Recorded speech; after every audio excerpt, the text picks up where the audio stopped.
Tales to Terrify.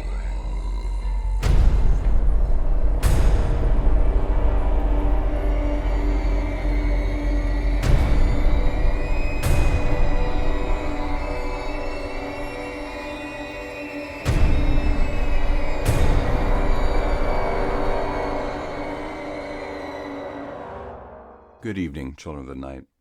For the last 2 weeks, as we've journeyed south, we've heard about killings, and more killings.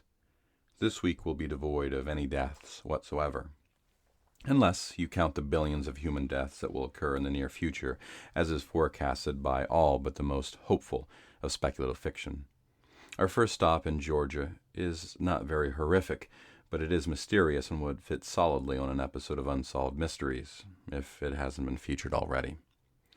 In June 1979, a man introduces himself to the staff of Alberton Granite Finishing as Robert C. Christian, representing a small group of loyal Americans.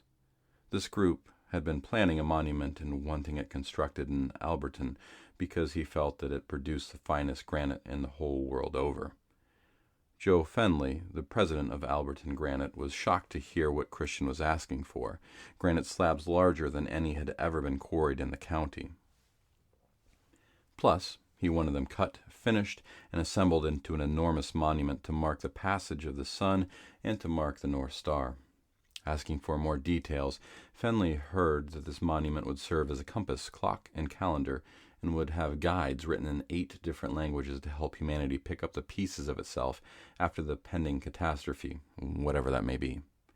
Fenley, believing he would discourage the crazy man by quoting an enormous price. Christian was undeterred by this and asked to be referred to a trustworthy banker in town. Fenley referred him to Wyatt Martin, the president of Granite City Bank. Christian told Martin that his name was not his actual name. His group had been planning this monument for 2 decades and would stay anonymous forever.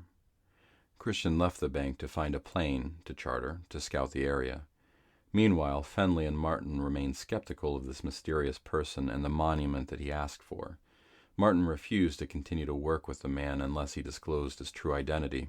Eventually, the two negotiated that Christian would do so on the condition that Martin would serve as his only intermediary, sign a confidentiality agreement, and to destroy all documents after the project was complete.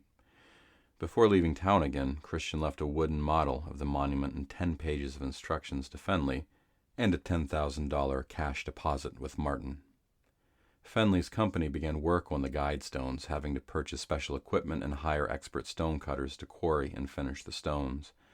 A 5-acre plot on the Double Seven Farms would be purchased for $5,000 in an agreement that the original owners and his children would have lifetime grazing rights for their cattle. After the purchase, Christian bid Fenley goodbye and left the office to never be seen by the man again. An astronomer was employed to assist with the astrological portions of the monument, and UN translators were used to help with some of the languages to be used on the guide stones.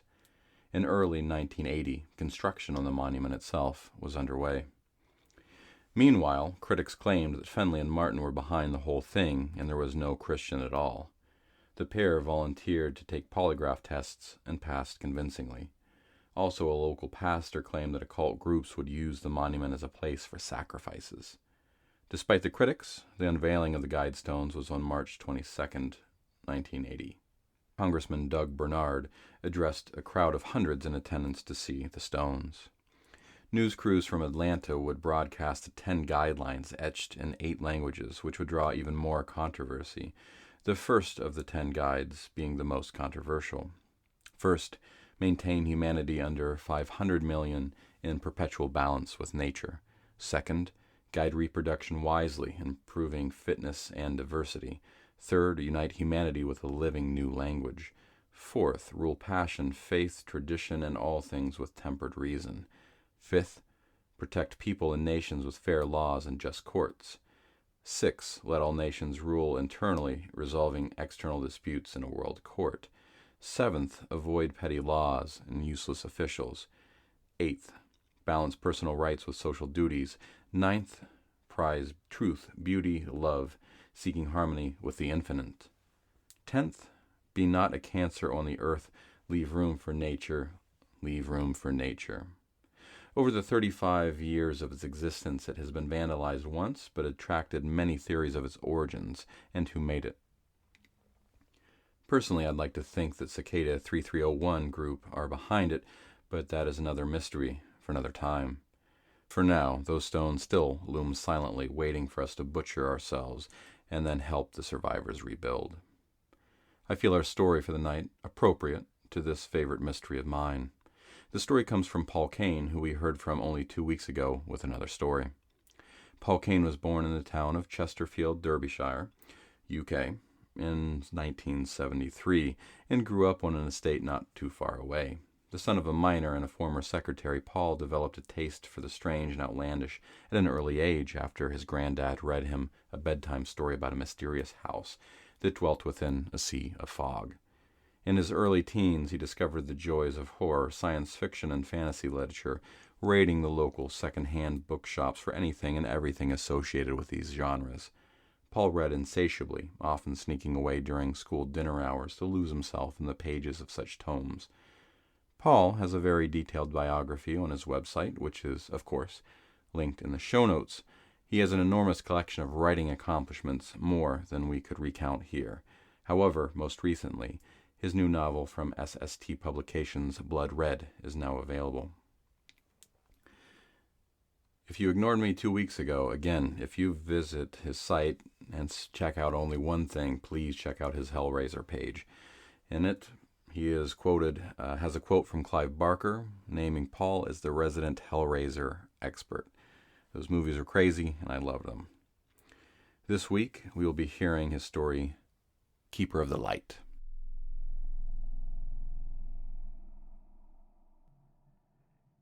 He was one of the last keepers. They were a dying breed, their homes taken over. Harry Ingleby made his way up the winding staircase, the smooth white walls gently guiding him to his destination up top. It was impossible to get lost in such a place, the levels connected by the spiraling set of steps. There were only 4 anyway, the ground floor with its entrance and porch housing the generator that powered this whole structure, the living area, which also contained his kitchen, his bedroom level, then almost at the very top, where he was heading right now, to the service room where the fuel and replacement lamps were stored, plus the small emergency battery. Impossible to lose your way. Hard not to be aware of everything that was happening on every floor. He paused on the stairs, listening to the sounds which echoed throughout the tall edifice, the thrum of the device which kept his charge alive, conducted along its length like a note carried on a tuning fork. That's how he felt about the precious commodity he'd been placed in charge of. It was alive, and he was here to take care of it. Day in, day out, he'd maintain it, fixing problems where he could, feeding the generator, polishing lenses ready for a quick switch. Lives depended on him, and the sentinel he took care of. Harry continued his climb to the service room and out onto a balcony situated just below the main lens, the gallery. Even here, at an angle to the lens itself, you had to be careful not to look directly at the beam, as prolonged exposure could blind you. Harry didn't want that. Imagine permanent darkness. He couldn't think of anything more frightening. Well, maybe one thing. But it was okay to just stand and lean against the rail, looking out over the edge of his little piece of Britain. He took up the binoculars hanging from his neck. It was rough out there tonight, dangerous, plenty of need for his light.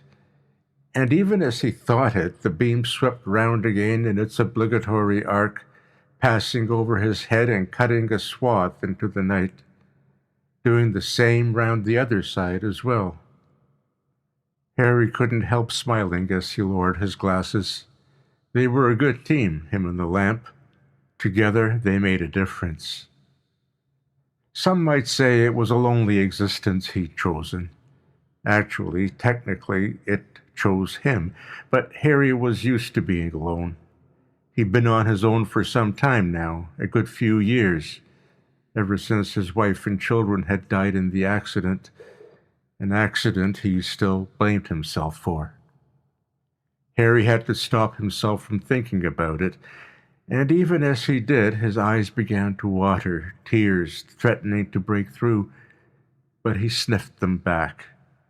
Stupid, he told himself. What good can come of dwelling on the past? It was the present, the future, he should be concentrating on. The good work he was doing now, preventing deaths. And he was never truly alone as long as he had his lighthouse. He spotted another tiny light in the distance, growing closer. Bringing his binoculars up again, he pressed them hard against the sockets of his eyes. His grip tightened as he adjusted the magnification, attempting to see more clearly. He could still only make out a faint glow in the distance. Harry let the glasses drop and gripped the rail in front of him instead, leaning forward as if that might afford him a better view than using the binoculars. The beam above him swung around again, completing another 360-degree turn and blasting its luminescence outwards. Would they see it? Harry wondered. See it in time? Was more to the point. Would it help? He brought up his glasses one last time, but the tiny light on the horizon had already vanished. Harry had no idea, but he hoped they'd spotted the beam. He hoped it had reached them out there, a warning and a comforting message that someone was keeping an eye out. He hoped they'd turned away, and that's why he could no longer see their own light, but he had no way of knowing or finding out. He could use the radio, he realized. Harry had to do that anyway, because although he had just about enough fuel for now, he was a bit worried about that overdue replacement part. One of the cogs integral to the rotation of the beam had started to struggle, wearing down from overuse. He could hear it, only a slight rattle, but it was there. He heard everything. They'd promised to deliver the replacement last time he'd made contact, but it was yet to materialize. Harry understood that his superiors were busy people, but their lack of thought could easily put people in jeopardy. Tutting, he made his way back down a couple of levels and fired up the transceivers and speaker system, powered, like the internal lights he had on here, by the generator. That wasn't to say he didn't have his backups. Harry always had those now. There were oil lamps on every single level, because you could never be too careful. This place was too important for everything to go dark. For everything to... Harry busied himself on the radio, twiddling knobs. He hadn't used it in a while, didn't even really talk to the other keepers on it. He preferred instead to keep himself to himself. It was better that way, only speaking to people when needs must, but at the same time providing them with an invaluable service, a service that might just keep them alive. It was ironic, because now that he wanted to get in touch with someone, all that was thrown back at him was static. "Hello," said Harry. "Can anyone hear me?" Nothing. Harry had never been a big fan of mobile phones. It used to take him about half an hour to answer a text. But even if he wasn't, such a thing would do him no good here. There was zero chance of getting any signal. He'd been told that when he moved in. The main phone lines were also sporadic due to location, and more often than not would be dead. Like today. Radio really was his only hope of getting through, or at least it had been. "Hello, anyone?" Harry tried again. Still just the hiss of static. No contact with the tiny light, no word from his superiors or even his colleagues. He banged his fist on the table. Breathing in and out slowly, he calmed himself down. It wasn't worth getting this upset over, was it? It might be. Harry hadn't quite decided. That cog was rattling again as the beam swiveled round. Perhaps it was time to get some sleep. He'd been up very early that morning. And why was that? He asked himself. Because you hadn't been able to sleep, that's why. No, it was because of the chores he had to do, the rituals that kept him going and kept this place going, kept his living light alive, kept his mind off other things. Things like arriving home and seeing his wife Claire, seeing the state of his children, Toby and Sally Ann. If only he'd listened to the warnings, if only he'd made sure they were protected. Harry closed his eyes, pinching the bridge of his nose with his fingers. That was why he'd taken this job, wasn't it? At least, partially. Yes, he could run away and hide here, but he was also trying to keep those strangers out there safe, doing for them what he hadn't been able to do for his family, which was why that tiny light had upset him so much. He didn't have a clue whether he'd made a difference, whether he'd been able to offer them a chance. Sleep. You should try and sleep now, he told himself yet again. But Harry still found himself back up in that service room, checking over the mechanics, polishing the spare lenses until he thought he might just wear them through. And all the time above him, the lamp kept on turning, wiping aside the darkness like a chess player, frustrated at losing, knocking all the pieces from the board. And he wondered what had happened to that tiny glow out there, the people traveling alone in the emptiness, perhaps bringing supplies or transporting families like his own. What the hell was wrong with him? Usually he could hold it together enough to focus on his job, his very important job, but there had been the sense that he was a part of something before, something much bigger than just himself, in spite of how much he wanted to be left to his own devices. Now, well, he wasn't so sure. There was only one way to tell, but he didn't want to go there, not even for a moment. It was inviting trouble, and while there was still hope, there was life. Wasn't there? Harry considered trying the radio again, but what was the point? What would have changed in the past hour or so? He looked at the clock there on the wall. Not flush, because how could you fit something flat against a rounded wall? He would have had the same trouble with paintings or photos if he'd even bothered with them. The hands told him how much time had passed, but he rarely kept track of the days or months anymore. They'd all blurred into one. He only marked them out now by the tasks he had to accomplish, the routines he set himself, keeping himself busy in case. There was that rattle again. That cog really needed replacing. How was he expected to keep everything going smoothly without any replacement parts? It was ridiculous. How was he supposed to keep people safe? Harry shook his head at the thought of it. Lax, very lax of them. If he wasn't going to sleep, he should at least eat, keep his strength up. Something told Harry that this was going to be a busy period, that he'd be needed more now than ever. He fixed himself a sandwich from the stocks in the fridge, which, unlike the fuel, was running quite low. The cheese and meat was already going off, a pot of spread the only thing he dared risk. You don't look after yourself well enough, he said to himself, and again pushed thoughts of Claire from his mind. That was what she used to say when he got home from his previous job and hadn't eaten all day. Harry, what are we going to do with you? You need to eat, sweetheart. If you don't, then... Then what? He snapped out loud. The sound of his own voice surprised Harry, but he knew the answer to his question. Claire would have said the same thing. Then you'll let down the people relying on you. People could wind up dead, just like... Say it. Go on, say it. Just like you and the kids. Harry suddenly didn't feel all that hungry. The rattling was definitely growing louder, the cog wearing even more. What should he do? Attempt to fix it? No, he knew what would happen in the meantime. Someone was bound to come along who needed the light to guide them to safety, and it wouldn't be working.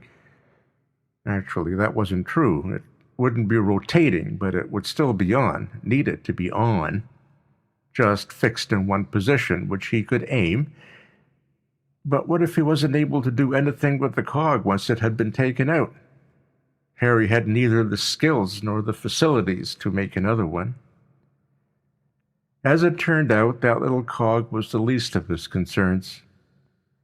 Harry would have noticed it had he not been listening to the rattle, had his mind not been on other things, just as it had when he should have been making sure his family was all right.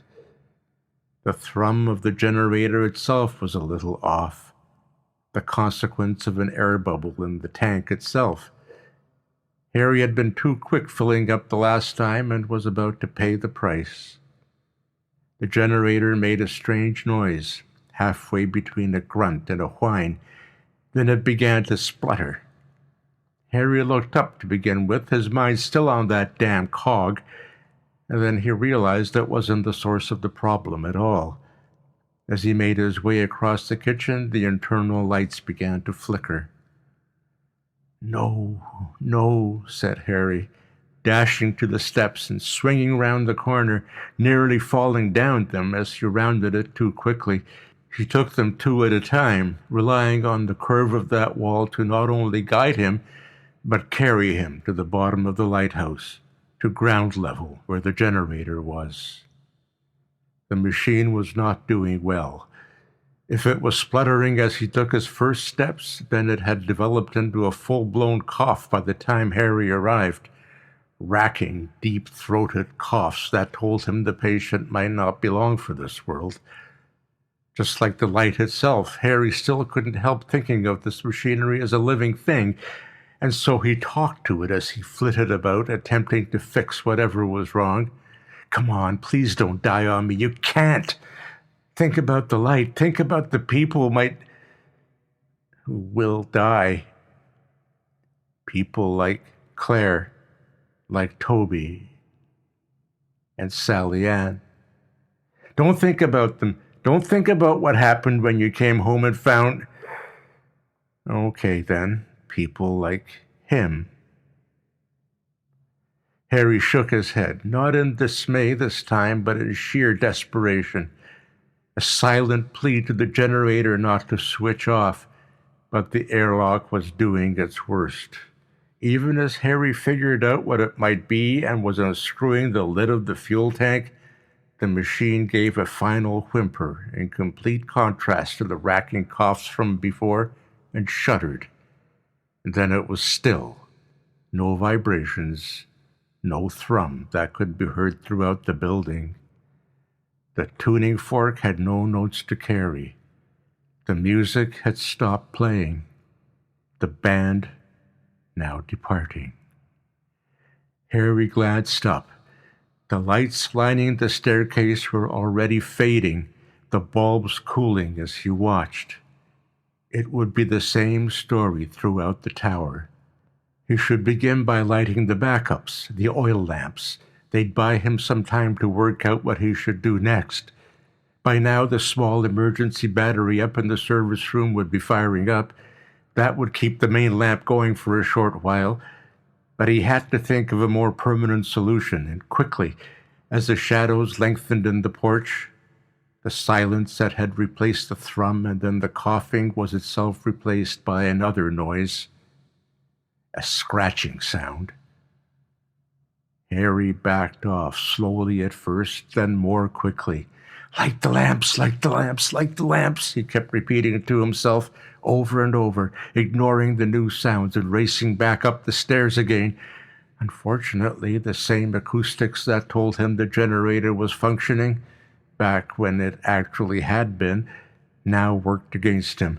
The scratching following him up that tower as he scrabbled with his lighter and attempted to get the first of the oil lamps going.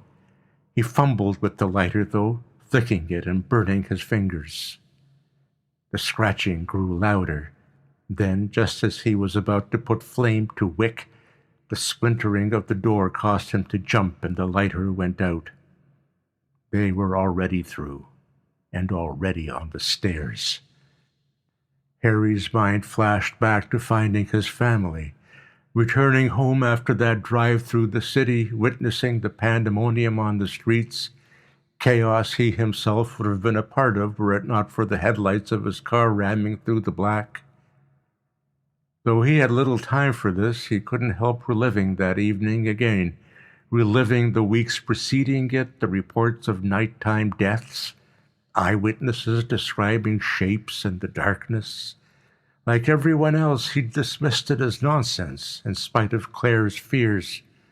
"Look at the map, Harry," she said, pointing to the TV news one night. "The incidents are getting closer."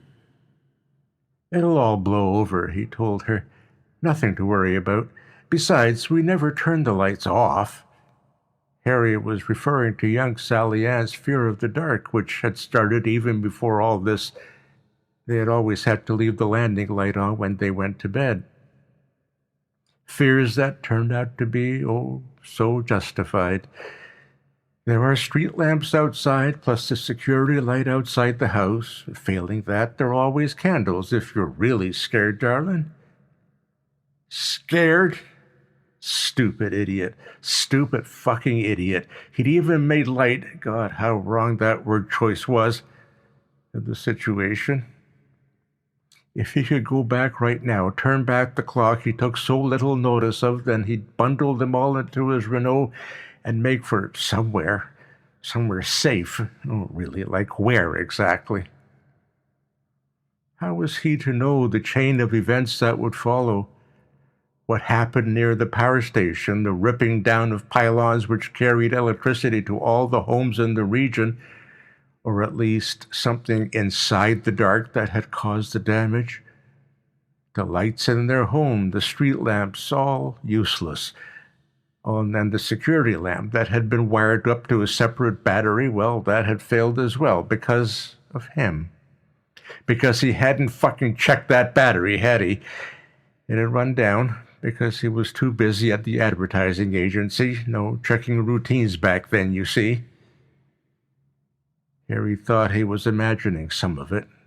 Folk getting sucked into the blackness off the street, being dragged, to be more precise. He simply plowed on with his car, plowed up his driveway, his heart sinking when he saw the place in almost total darkness. Then he spotted the flickering candles. "Good girl, Claire," he whispered to himself, parking up and leaving the engine running, the headlights shining on the front of their home. Grabbing his torch, he ran inside and stopped dead. What he saw was Claire and the kids huddling round the dying flame, the darkness at their backs. They were already covered in scratches, some of them deep. Poor Toby's face was a bloodied mess. But they were at least alive. Claire held out a hand when she saw him, whimpering, "Harry, help! Help us!" But the draft from that movement blew out the candle, and the last thing he saw was their terrified faces as the black enveloped them, the flashing of obsidian claws coming next, then the sounds. Flesh and bone shredded, the screams of his family as they were torn apart. He couldn't see any of it, and wasn't sure whether that was a blessing or a curse. His imagination supplied much worse images, but those sounds. Harry snapped out of his stupor momentarily, flashing the torch at the spot where they'd been seconds before, and heard other noises. Those things retreating, backing off from the beam. But there was no sight of Claire, Sally Ann, or Toby. Tears half blinding him, Harry stumbled backwards, leaving the house and backing up until he hit the bonnet of his car. There he slid down, crumpling up on the driveway. He'd been found there when daylight returned. Harry had been protected by the headlamps, though he wouldn't have cared if the creatures had killed him too. He was a broken man. Taken to one of the survivor camps, he'd found out that such attacks were building in intensity all over the world. No one was dismissing the threat now, not after so many deaths, least of all Harry.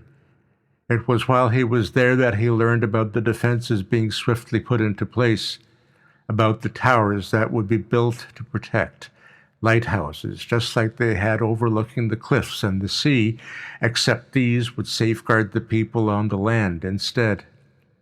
Because the attacks were starting to happen in the daytime now as well, blackouts, only for minutes at a time to begin with, but gradually getting longer, were blotting out the sun everywhere, just as they already had the moon and the stars. Harry volunteered then, of course, reasoning that if he couldn't bring his family back, he might at least save someone else's, atone for what he'd done. And he hadn't been alone. Thousands, millions of lighthouses had been constructed, and each given their own keeper. The keepers of the light, they were dubbed by the press, back when such a thing still existed. Harry was proud to serve, and he'd stopped many an attack on innocents in his time by shining his powerful beam out into the darkness. Then one day there was simply no natural light at all. That's when Harry and his kind had been needed most of all, had been supplied with everything they required to ward off the creatures that couldn't be fought by conventional means, and they tried. By heaven, had they tried. Harry had done his duty, set his own routines to keep everything working properly, until now, until there had been no one left to answer his radio calls, nobody left to deliver supplies, no other way of contacting the outside world by mobile or landlines.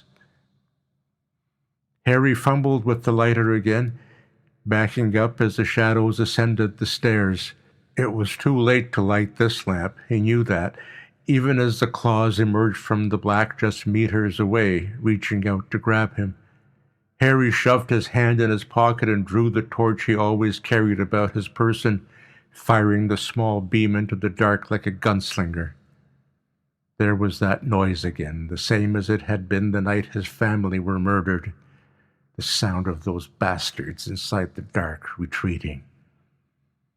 "Not so brave now, are you?" he shouted as he began backing up the stairs again.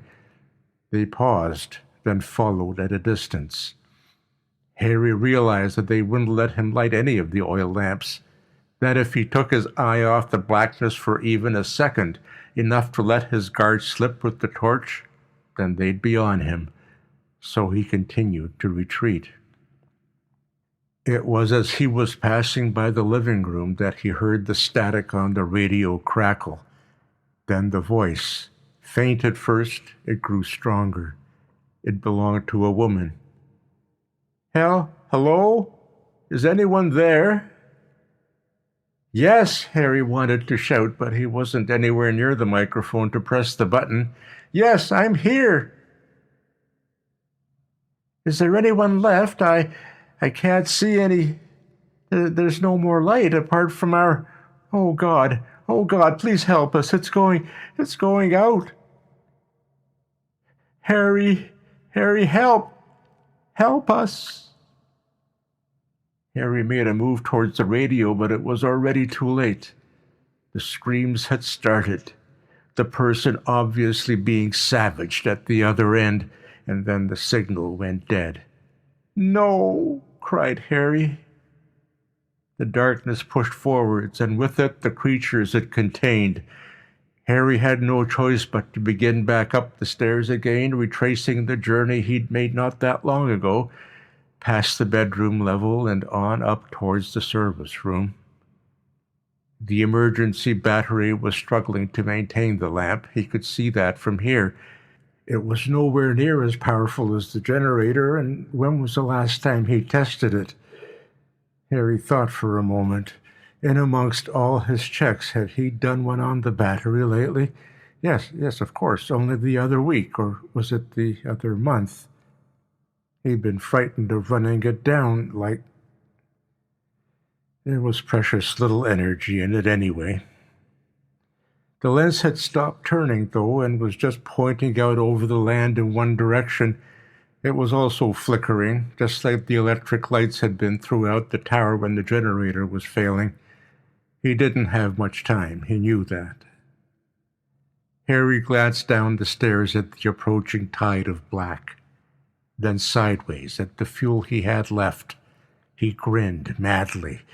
By the time the lamp was failing properly, Harry had poured the fuel all over the service room and out onto the balcony as well, throwing it up onto the lamp itself where he could reach it. All the while he had his torch with him just in case, but the lamp itself was still keeping the creatures at bay. They made their scratching noises as they waited for it to die out, for Harry to be in complete darkness. But he had other ideas. He looked out as the lamp breathed its last and realized that the voice on the radio was right, at least as far as he could see. There were no more lighthouses, no more lights at all out there, just blackness. That's why he couldn't contact anyone. That's why there were no more deliveries of replacements. The darkness and the things inside had finally won. "No," he said as he watched the lamp's light fade to nothing.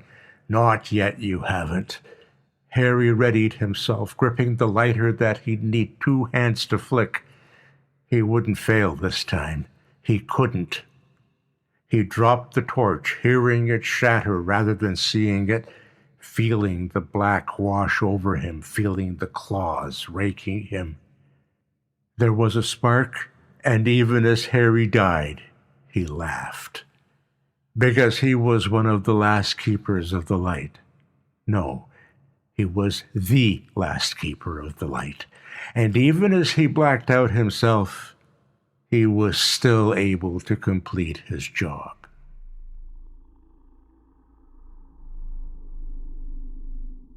That was Paul Kane's Keeper of the Light, as read by Martin Reyto. We also heard from Martin last week as he read Victoria Leslie's Timekeeping. In a variegated working life, Martin has been a parent, a technical writer and software developer, a teacher of creative writing, computer science, and business communication, symphony musician, and audiobook narrator. He has published short fiction and 2 collections of his poetry. Thank you, Martin. And that will be our show. Join us again next week for another episode of Tales to Terrify.